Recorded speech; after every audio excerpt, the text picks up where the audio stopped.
નમસ્કાર વિદ્યાર્થી મિત્રો, મારી યુટ્યુબ ચેનલ સંજય પટેલમાં આપ સૌનું હાર્દિક સ્વાગત છે. મિત્રો, આજના વિડીયોની અંદર આપણે ધોરણ 5 વિષય છે આસપાસ પર્યાવરણનો પાઠ 11મો, જેનું નામ છે સુનીતા અવકાશમાં.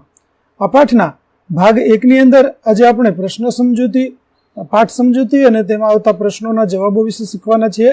વિદ્યાર્થી મિત્રો, જો તમે મારી ચેનલમાં નવા હોય તો મારી ચેનલને જરૂરથી સબસ્ક્રાઇબ કરો. વિડીયો સારો લાગે તો લાઇક કરો, શેર કરો અને બેલ નોટિફિકેશન ઓન કરો, જેથી તમારા આગળના નવા વિડીયો પણ આપને મળતા રહે. તેમજ વિદ્યાર્થી મિત્રો, આ પાઠની પીડીએફ જોવા માટે પ્લે સ્ટોરમાં જઈ અમારી એપ્લિકેશન વિશ્વગુરુ એસટીડી 1 થી 12 ગુજરાતી ડાઉનલોડ કરી તમારા મોબાઈલમાં ઇન્સ્ટોલ કરો. જે તમે શરૂ કરશો તો તમને આ પ્રકારે જોવા મળશે, જેમાં બધા ધોરણની અંદર ધોરણ બતાવશે, ધોરણ પસંદ કરશો એટલે વિષય બતાવશે, વિષય પસંદ કરશો એટલે પાઠ બતાવશે. જેમાં વિડીયો ઉપર ક્લિક કરતા તમને વિડીયો જોવા મળશે અને પીડીએફ ઉપર ક્લિક કરશો તો તમને પીડીએફ જોવા મળશે.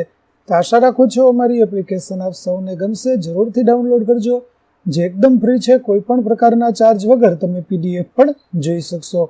તો ચાલો મિત્રો, હવે આપણે શરૂ કરીએ પાઠ 11મો, સુનીતા અવકાશમાં, ભાગ 1. ચાલો, સૌ પ્રથમ જ આપણને પ્રશ્ન આપેલો છે કે વિચારો અને કહો, પૃથ્વી કેવી દેખાય છે? પૃથ્વીનું ચિત્ર નોટબુકમાં દોરો અને તમારા ચિત્ર તમે ક્યાં છો તે બતાવો. તમારા મિત્રોના ચિત્રો પણ જુઓ. તો વિદ્યાર્થી મિત્રો, આના માટે તમારે પૃથ્વી ગોળ નારંગી જેવી દેખાય છે, જે તમે જોયા જ હશે અને ન જોઈ હોય તો તમારી શાળાની અંદર પૃથ્વીનો ગોળો હશે જ. તે પૃથ્વીના ગોળાને જોઈ અને તમારે પૃથ્વી દોરવાનો પ્રયત્ન કરવાનો છે. ચાલો આગળ. આપણી પૃથ્વી હકીકતમાં કેવી દેખાય છે? તો ચાલો આપણે તેના વિશે જાણકારી મેળવીએ કે પૃથ્વી આપણને હકીકતમાં કેવી દેખાય. ખુશ્બુ અને ઉમંગ પૃથ્વીના ગોળા સાથે રમી રહ્યા છે અને રમતા રમતા વાતો કરે છે. ખુશ્બુ કહે છે, તને ખબર છે, આવતીકાલે સુનીતા વિલિયમ્સ આપણી શાળાની મુલાકાતે આવે છે. મેં સાંભળ્યું છે કે તેઓ 6 મહિના કરતા વધારે સમય અવકાશમાં રહ્યા હતા. ઉમંગ ગોળા સામે જુએ છે. હા, જો આ અમેરિકા છે, આફ્રિકા છે, પણ અવકાશ ક્યાં છે? કેમ કે ઉમંગ છે તે પૃથ્વીના ગોળા ઉપર અવકાશ શોધવાનો પ્રયત્ન કરે છે, કારણ કે તેને કહ્યું ને કે સુનીતા અવકાશમાંથી 6 મહિના અવકાશમાં રહી હતી અને તે શાળાની મુલાકાતે આવે છે. તો ઉમંગ છે તે પૃથ્વીના ગોળા ઉપર અવકાશ શોધે છે. જેવી રીતે અમેરિકા, આફ્રિકા જેવા ખંડો ગોળા ઉપર જોવા મળે છે, તેવી રીતે અવકાશ તો ક્યાંય દેખાતું નથી. ખુશ્બુ, આકાશ, તારા, સૂર્ય અને ચંદ્ર બધા અવકાશમાં છે અને પૃથ્વી પણ અવકાશમાં છે. ત્યારે ખુશ્બુ તેને સમજાવે છે કે અવકાશ એ કોઈ દેશનું નામ કે કોઈ ખંડનું નામ નથી, પરંતુ આકાશ, તારા, સૂર્ય અને ચંદ્ર આ બધું જ અવકાશની અંદર રહેલું છે અને આપણી પૃથ્વી છે તે પણ અવકાશનો એક ભાગ છે. ઉમંગ, હા, મને ખબર છે. સુનીતા વિલિયમ્સ અવકાશયાનમાં ગયા હતા, ત્યાંથી તે પૃથ્વીને જોઈ શકતા હતા, એવું મેં ટીવી પર જોયું હતું.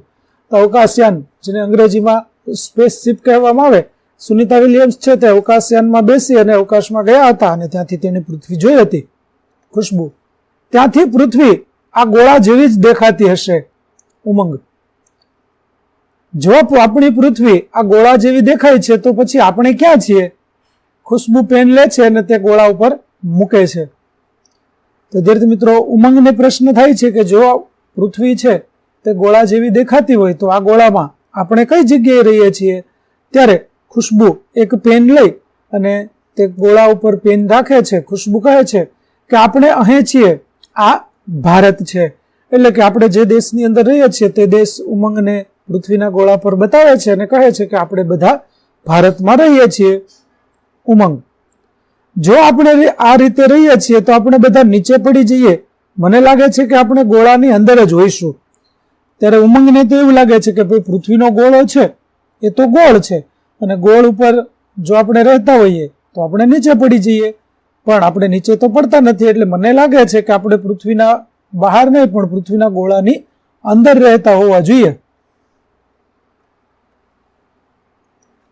જુઓ, અહીં તમને પૃથ્વીનો ગોળો છે તે બતાવેલો છે, જે તમે જોઈ શકો છો. તમારી શાળાની અંદર પણ આ પ્રકારનો પૃથ્વીનો ગોળો તમે જોયો હશે. ન જોયો હોય તો તમારા શિક્ષકને કહેજો, તે તમને બતાવશે.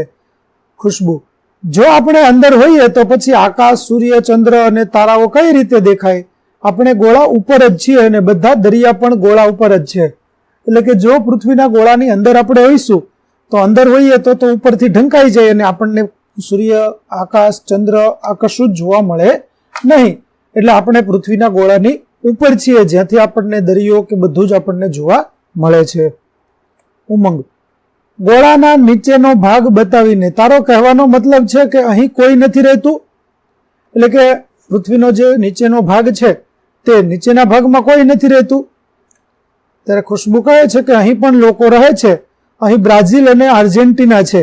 તો પૃથ્વીના નકશા ઉપર, ગોળા ઉપર તમે જોશો તો તેમાં તમને બ્રાઝિલ અને આર્જેન્ટિના છે તે પણ જોવા મળશે, જે દક્ષિણ ગોળાર્ધની અંદર આવેલા છે. ત્યારે ખુશ્બુ તેને કહે છે કે અહીં બ્રાઝિલ અને આર્જેન્ટિનાની અંદર પણ લોકો વસવાટ કરે છે.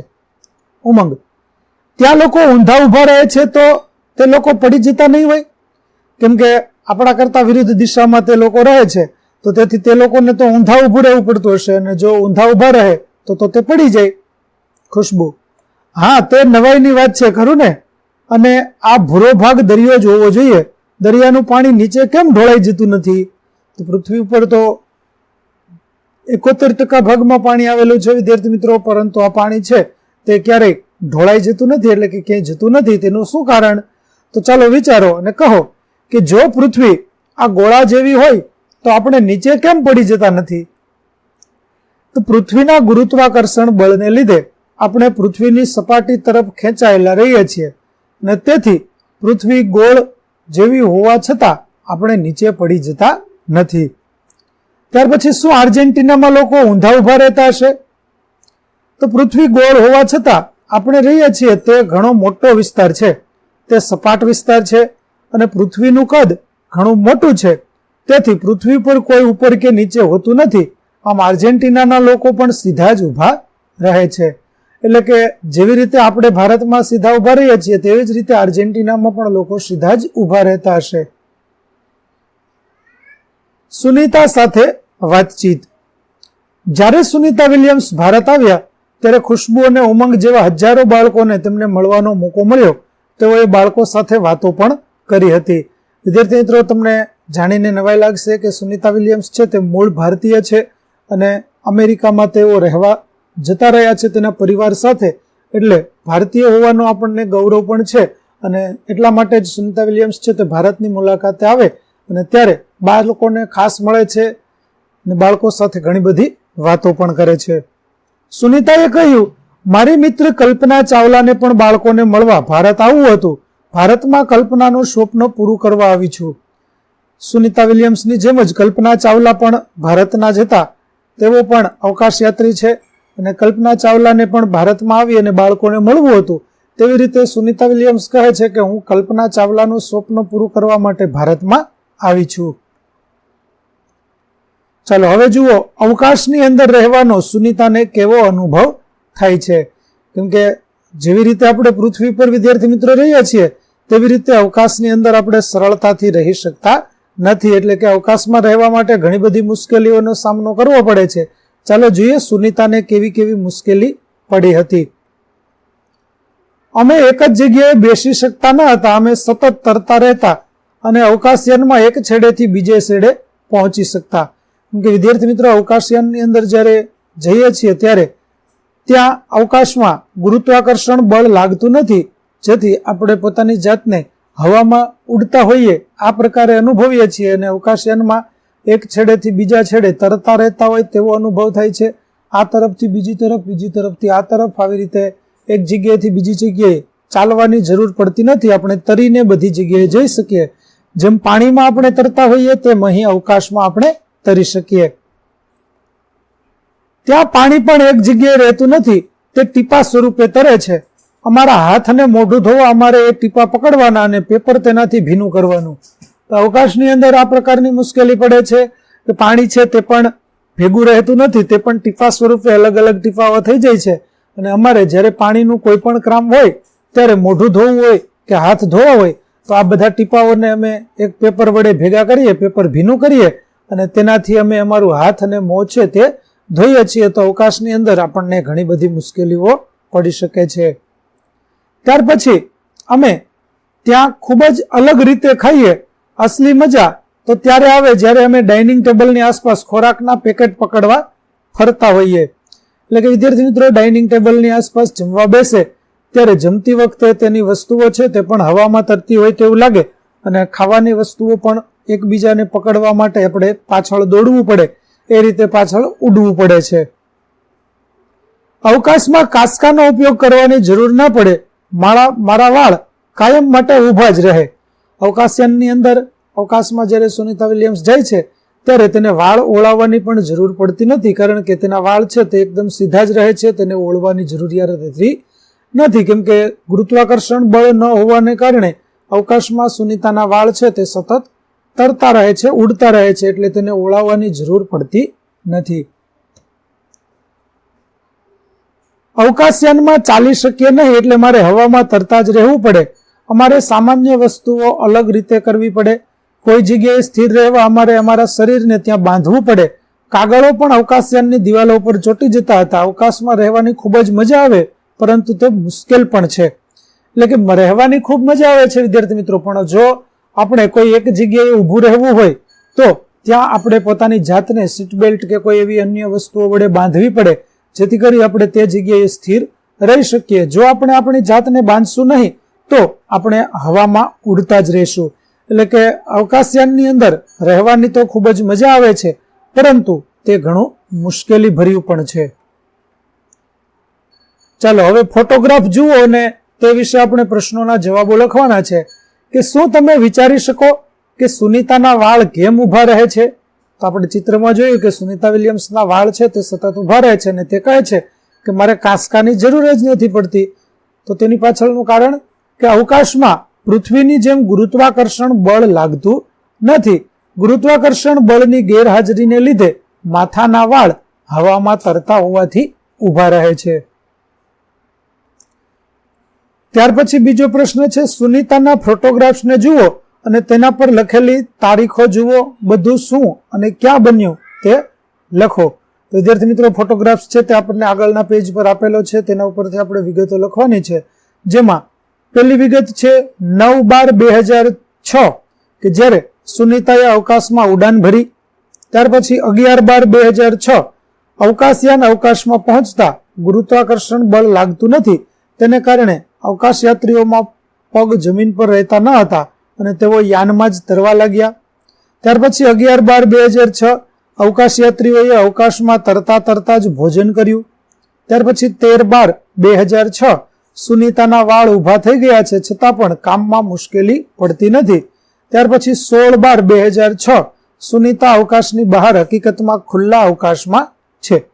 તો આ પ્રકારની તસવીરો છે તે આપણે અહીં જોઈ શકીએ છીએ. જુઓ, અહીં દરેક ઘટના છે તે આપણને જોવા મળે છે કે જેમાં 9/12/2006 ના રોજ અવકાશયાન છે તે પૃથ્વી પરથી ઉડાન ભરી અને અવકાશમાં જવા માટે નીકળે છે. ત્યાર પછી 11/12/2006 કે જ્યારે તેમના પગ જમીન ઉપર રહેતા નથી અને તેઓ અવકાશયાનમાં તરતા રહે છે. ત્યાર પછી આ ખોરાક ક્યાં ઉડે છે? તે 11/12/2006 ના રોજ જ તેઓ અવકાશયાનની અંદર પોતાનો ખોરાક લેવા માટે તરતા તરતા પોતાનો ખોરાક લે છે, તે આપણે જોઈ શકીએ છીએ.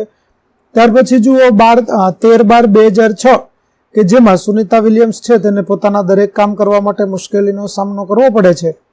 અને ત્યાર પછીની જે ફોટોગ્રાફ્સ છે તેની અંદર આપણે જોઈ શકીએ છીએ 16/12/2006 ના રોજ સુનિતા અવકાશયાનની બહાર હકીકતમાં અવકાશની અંદર આપણને જોવા મળે છે. તો આ પ્રકારે તસવીરની અંદર આપણને ઘણી બધી વિગતો જાણવા મળી રહી છે.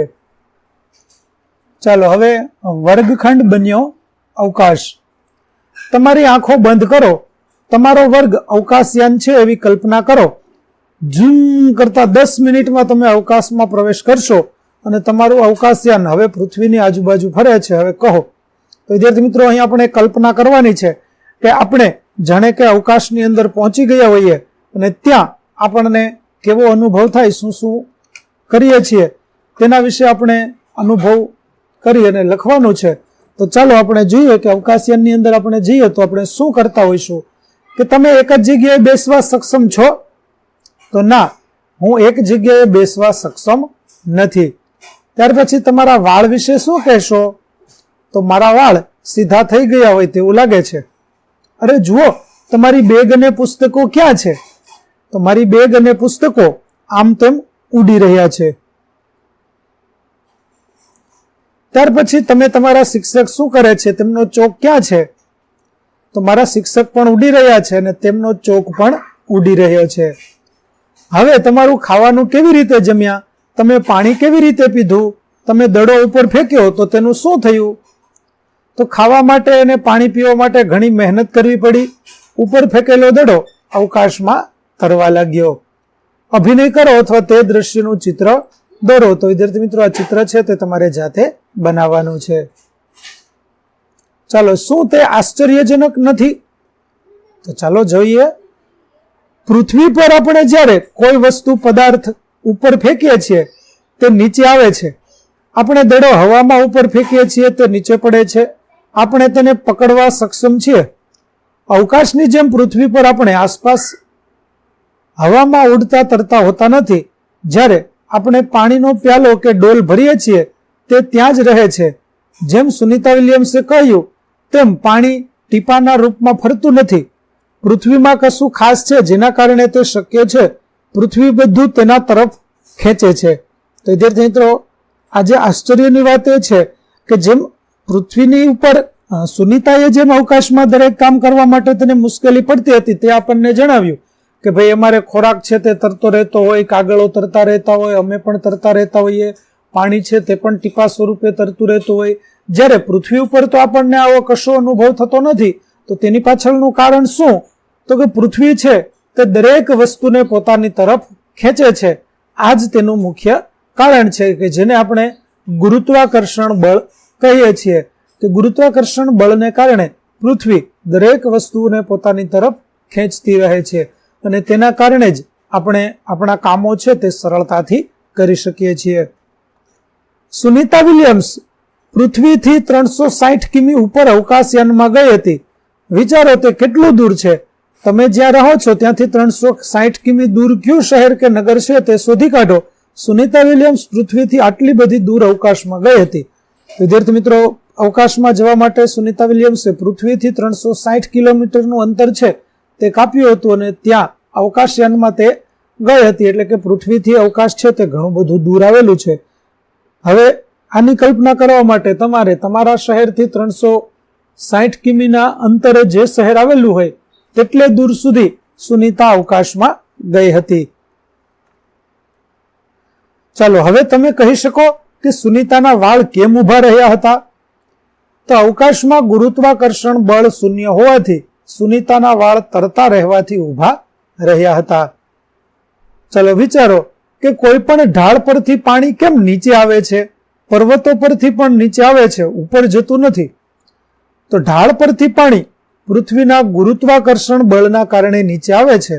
આ જ નિયમ પ્રમાણે પર્વતો પરથી પણ પાણી ગુરુત્વાકર્ષણ બળના કારણે ઉપરથી નીચે આવે છે, પરંતુ નીચેથી ઉપર જતું નથી.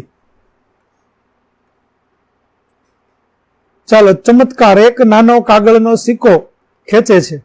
અહીં એક પ્રવૃત્તિ આપેલી છે, તમારે તમારા વર્ગની અંદર કરવાની છે. જેમ કે 5 રૂપિયાનો એક સિક્કો લો અને કાગળનો નાનો ટુકડો લો. કાગળ સિક્કાના 1/4 જેટલો હોવો જોઈએ. 5 રૂપિયાનો એક સિક્કો લેવાનો છે, કાગળનો ટુકડો લેવાનો છે અને કાગળ છે તે સિક્કાના 1/4 ભાગ જેટલો હોવો જોઈએ, એટલે કે ચોથા ભાગ જેટલો હોવો જોઈએ. હવે પ્રવૃત્તિ શું કરવાની છે? તો કે એક હાથમાં સિક્કો પકડો અને બીજા હાથમાં કાગળ અને બંનેને એક જ સમયે નીચે પડવા દો. શું થાય છે? તો 5 રૂપિયાનો સિક્કો પહેલા નીચે પડે છે અને કાગળ થોડી વાર પછી નીચે પડશે. હવે નાનો કાગળ સિક્કા ઉપર મૂકો અને નીચે પડવા દો. આ વખતે શું થયું? આશ્ચર્ય. હવે જ્યારે નાના પથ્થરને આ વખતે 5 રૂપિયાનો સિક્કો અને કાગળ બંને સાથે નીચે પડશે. તો આવું થવા પાછળનું કારણ શું વિદ્યાર્થી મિત્રો? તો કાગળ ઉપર જ્યારે આપણે સિક્કાની ઉપર જ્યારે આપણે કાગળ મૂક્યો ત્યારે સિક્કો છે તે તેની રીતે નીચે આવે છે. સિક્કાની સાથે કાગળ પણ ઝડપથી નીચે આવે છે. એવી જ રીતે ચમત્કાર નંબર 2, ઉંદર હાથીને ઉંચકે છે. સરસ મજાની પ્રવૃત્તિ છે વિદ્યાર્થી મિત્રો. આ રમત રમવા માટે તમને એક નાનો પથ્થર, એક મોટો પથ્થર લીંબુ જેટલો અને કાગળનો જાડો રોલ અથવા દોરાની ખાલી રીલ પણ લઈ શકો. કાગળના બનેલા ઉંદર અને હાથી જોઈશે. ચાલો કેવી રીતે બનાવશો? તો 2 ફૂટ લાંબી દોરી લ્યો, એક છેડે નાનો પથ્થર બાંધો, પથ્થર સાથે ઉંદરને ચોંટાડો અથવા બાંધી દો.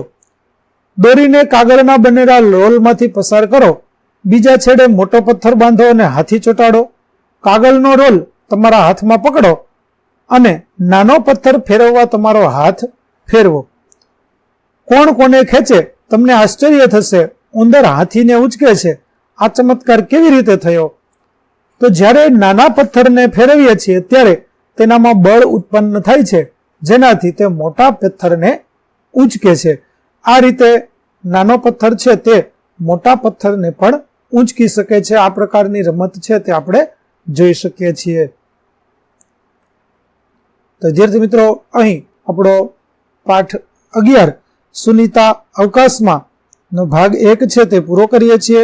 આગળનો પાઠનો ભાગ 2 નો વિડીયો મેળવવા માટે મારી ચેનલને જરૂરથી સબસ્ક્રાઇબ કરો તેમજ પીડીએફ જોવા માટે પ્લે સ્ટોરમાંથી અમારી એપ્લિકેશન વિશ્વગુરુ STD 1 થી 12 ગુજરાતી ડાઉનલોડ કરી તમારા મોબાઈલમાં ઇન્સ્ટોલ કરો, જેમાં આપને ધોરણ 5 તમામ વિષયના સ્વાધ્યાય સોલ્યુશન, સ્વાધ્યાય પોથી સોલ્યુશનના વિડીયો તેમજ પીડીએફ મળી રહેશે, જે એકદમ ફ્રી છે. કોઈ પણ પ્રકારના ચાર્જ વગર તમે પીડીએફ તેમજ વિડીયો પણ જોઈ શકશો. તો ફરી મળીશું આપણે નવા વિડીયો સાથે. ત્યાં સુધી આવજો.